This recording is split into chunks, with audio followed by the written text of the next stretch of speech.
આપ જોઈ રહ્યા છો જે કેસની ગુજરાતી વાત કરતો જેતપુરના થાણા ગાલોલ ગામે હત્યાનો બનાવ સામે આવ્યો છે। થાણા ગાલોલ ગામે કાકાના દીકરાએ કરી હતી મોટા બાપાના દીકરાની હત્યા।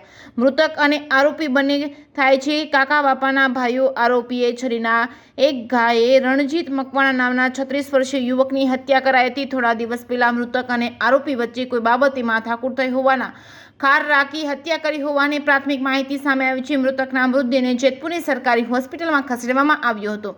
જેતપુર તાલુકા પોલીસના પીએસઆઈ સહિત પોલીસ સ્ટાફે હોસ્પિટલ પહોંચી તપાસ હાથ ધરી હતી। પોલીસે હત્યા કરનાર આરોપી અશોક મકવાણાને ઝડપવા પોલીસે ચક્રો ગતિમાન કર્યા છે। જે કેસની ગુજરાતી સાથે રાકેશ પીઠડિયા, જેતપુર।